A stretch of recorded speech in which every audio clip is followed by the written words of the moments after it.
What's up, everyone? If you've seen in our previous videos, we've had on my 96 F150 we adjusted the steering gearbox, and well, it was good for a while, but I think it just needs a new steering gearbox, so we're going to go ahead and replace that. So we're going to show you how to do that. And first things first, we need to get the driver's side front wheel off. And once we get that off, we'll get access to some bolts that are on the frame. And then, so Adam just decided to just take that tube off. That should give us all the room that we need. Two little pieces, super simple. And then we got to disconnect those lines that I showed you just a second ago. And it's probably going to make a mess, so I need to find a bucket or a drain pan. Get that underneath there. And once we get those lines disconnected, we'll figure out where we go next. Alright, I'm going to go ahead and remove this tube too. Sometimes you might need a door trim tool or a screwdriver or something to be able to pry these things up, but you just pinch this thing together. Pulls right out. No, Jesus, where did it go? There's, see, little tab right here. See my finger? So you give it a little pinch. There's a little tab on the other side too. Oh my God. Pull! Eee! I'm gonna bust a knuckle. Ain't that what mechanic work's all about? I should have sprayed some PB Blaster on this. Yeah. But I never think ahead.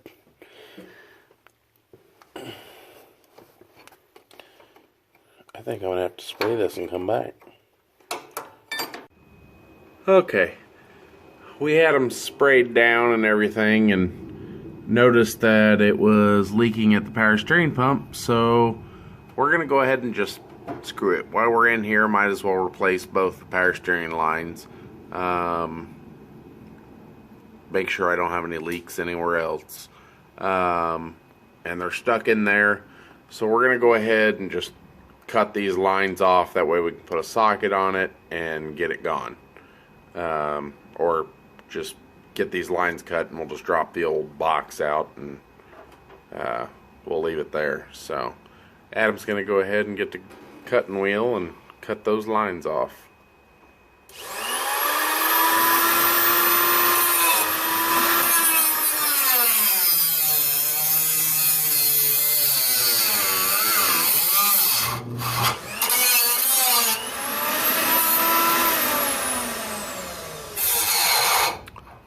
You're bleeding.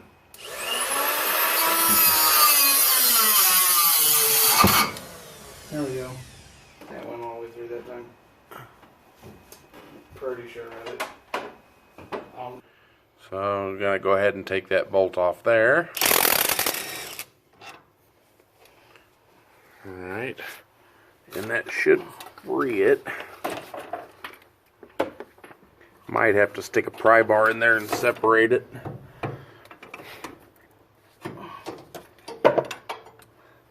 I think it just moved. No, let me come on the other side of this one. Quit being stubborn. Is it moving?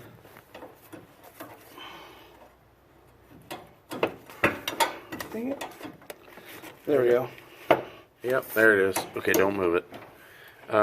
Remember how you pull this apart, because your steering wheel, however it's sitting, you want it to be able to go back on the same way. So I just know that this is sitting up top here with the bolt on this side. So I'm just going to remember, you probably should mark it. I'm not going to do that. So we'll go ahead, and since that's undone, go underneath and do the Pitman arm, and then we'll work on the bolts to drop it. Where you at? Oh.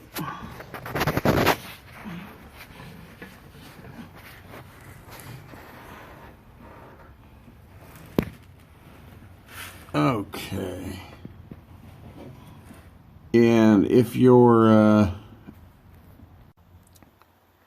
if you don't have the right size crescent wrench that'll open up big enough, you might have to put a cheater bar on it. I've already cracked it loose, so it's easy. But take this off here. There's no reason to separate it there, because you're just going to pull this off with the puller.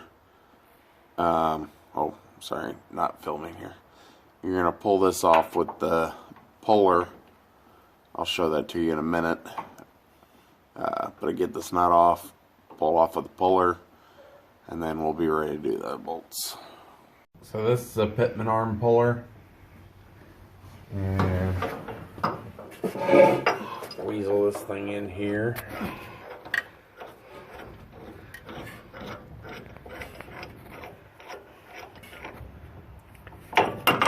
Oh.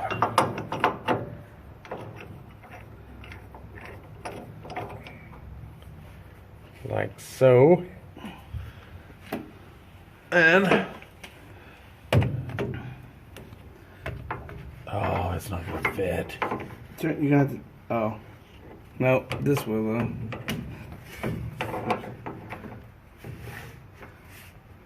I'm determined.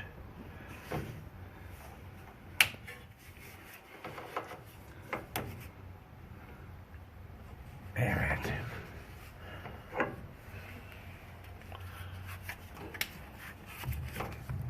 Damn, I keep...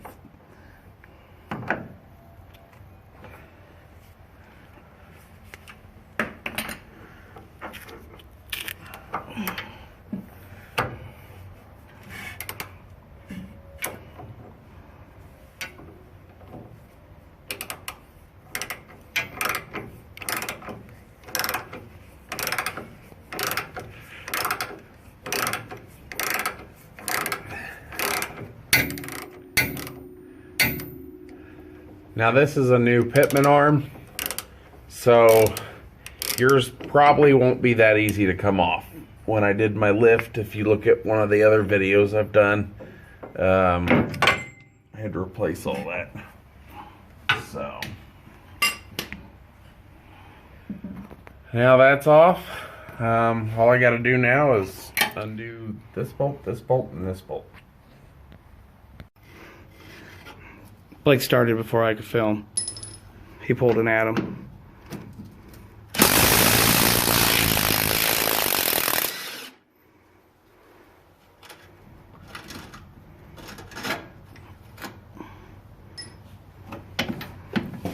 Okay.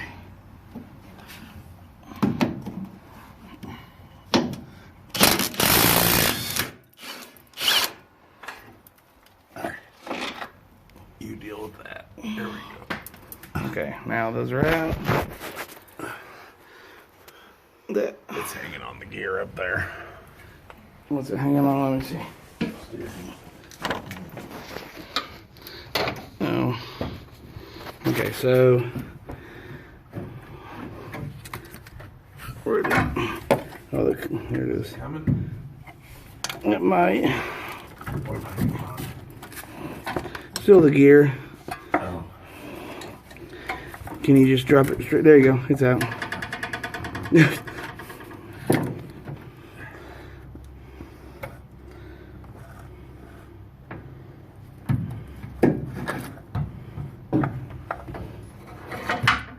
And she's out.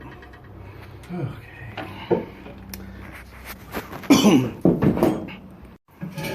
Alright, so next thing's next. Got a shiny new one to go up in there.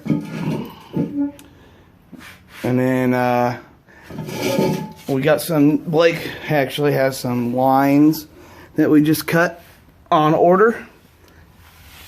And they'll be here hopefully this afternoon, but the line we just cut is this one right here. It runs down and it runs all the way up. Actually, I think it just goes up, makes a U, and then comes back down. Yeah. And then goes back over. But anyways, this line is we'll be replacing that too. Okay, so this is gonna be kind of a two-man job. So I'm gonna take the long bolts. Blake's going to put this. I'm gonna try. I'm not going to start that with. Never, if you can, never start anything with an impact. This is heavy. God, it's like half the weight of the vehicle. No, just kidding. Just kidding.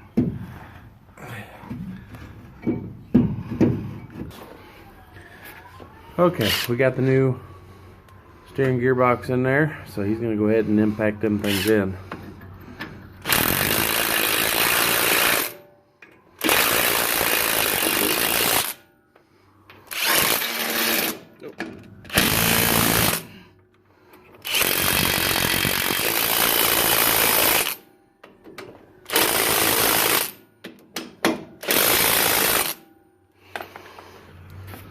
And we don't torque much, but we're gonna grab a 3/8 drive.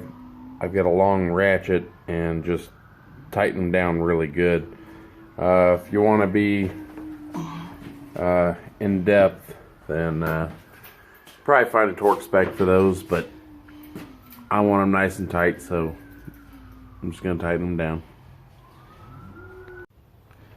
Okay, so all we had to do was separate this with a screwdriver. We had it flipped over and we took a screwdriver and spread it apart a little bit. It was kind of tough getting it onto the gear. So once we spread it apart a little bit, it slid right on. So now he's gonna put that bolt in there. Start it with hand and then use whatever tool you got. I mean, if you're gonna use an impact, don't like hammer on it, but just get it tight.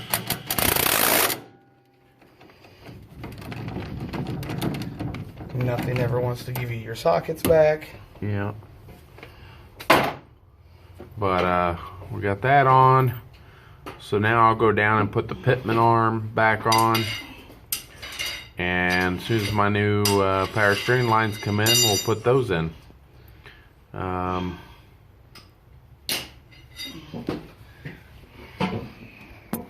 on, do it again. Just a little snug. Just, you know. He just ran it in with the impact. Started it with by hand. Touched it up with the. Ran it in with the impact and then double checked it with the ratchet. But it's nice and tight. Now we're just fighting for the socket back. It belongs to the truck now. So if we didn't say before, when Blake was talking about lining things up, this is the old one.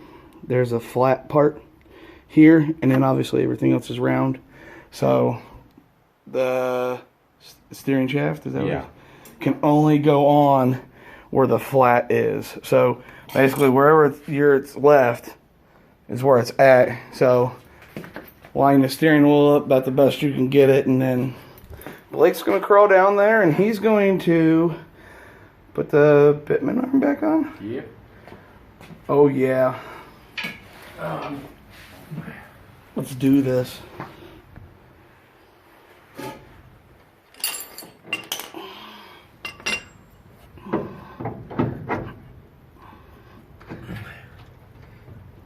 Did it go on to those bright spots?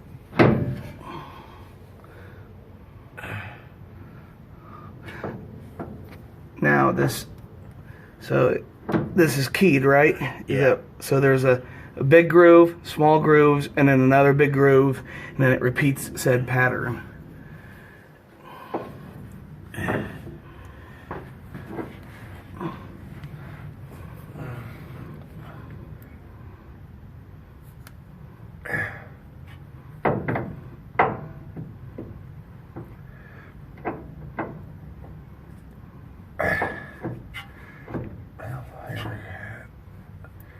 Here we go.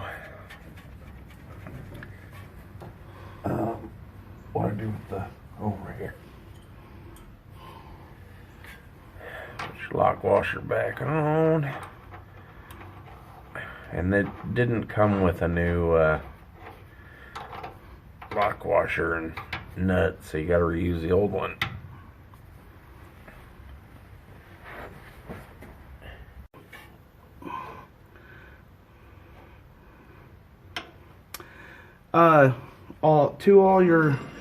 The budget mechanics, such as us and everybody else, if you don't want to go out and drop pretty good money on a set of wrenches that are going to go to, what is this, an inch and...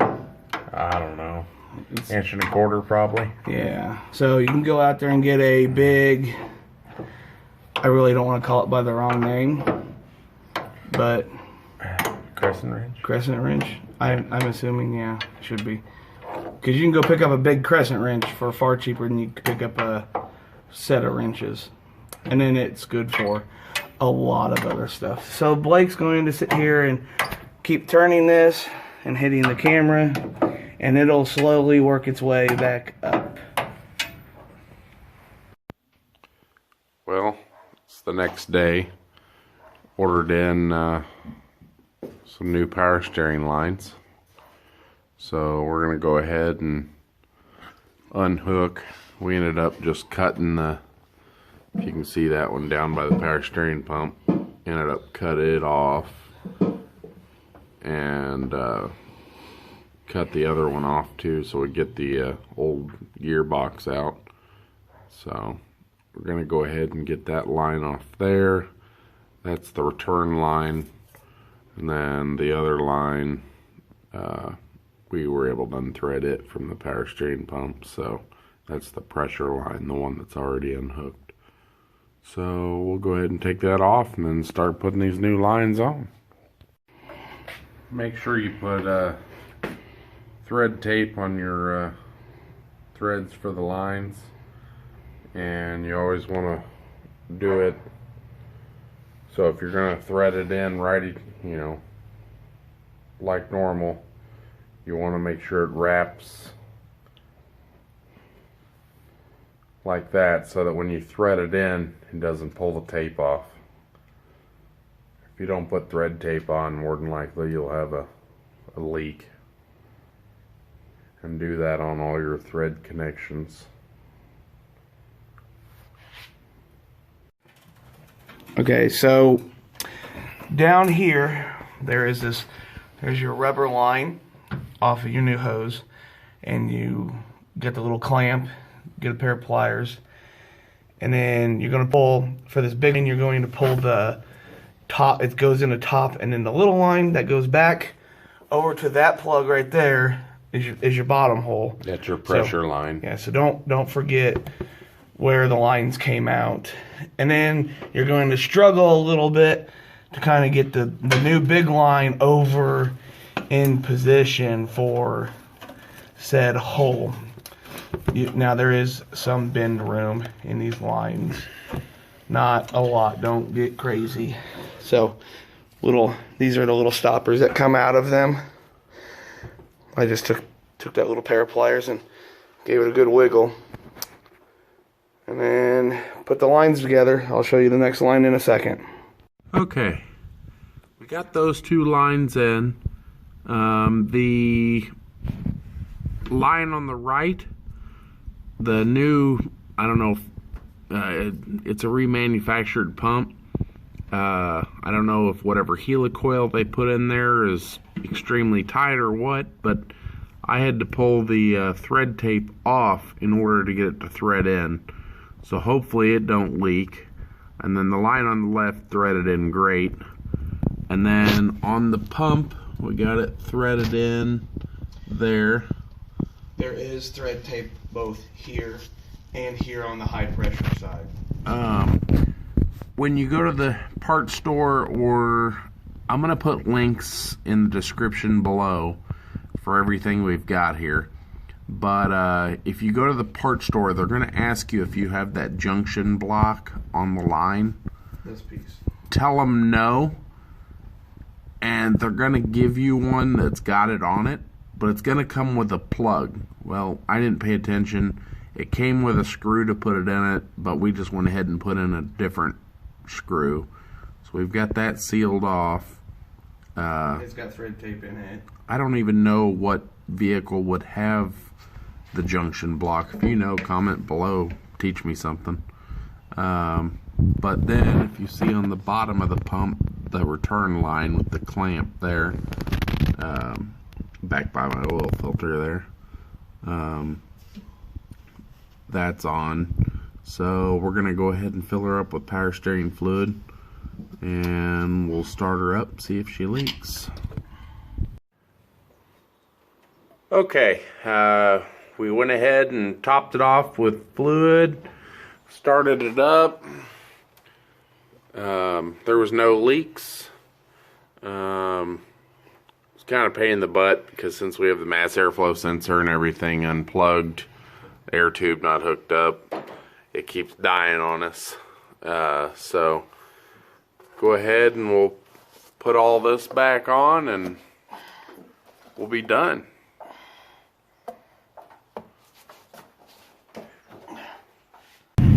Alright, hopefully that video helped you out. When you're putting your power steering fluid in, you'll want to make sure that it's you fill the reservoir up, start your vehicle, and let it run. It'll suck all the fluid down the system, shut it off, top it back off. You might have to do it a couple times until it's full, and put your dipstick in and make sure that the level's full. But we got that all done, no problems other than having to replace the power steering lines. In truck's running right now for another video we're gonna have for you in probably a couple days. But we're gonna show you the seafoam fuel system treatment through the throttle body. That'll help clean your throttle body out and everything in that general area. So watch for that video. Yeah, so I'll put a link in the description below for everything we've got here. If you haven't before, also check us out on Facebook as well. That way, if you don't get notified by YouTube, a lot of people are saying they have problems getting notified. If you like us on our Facebook page, it's just two mostly bald guys. I put the video on there as well, and that should notify you too. So see you guys next time. Also, make sure you click that subscribe button if you haven't before. See you guys.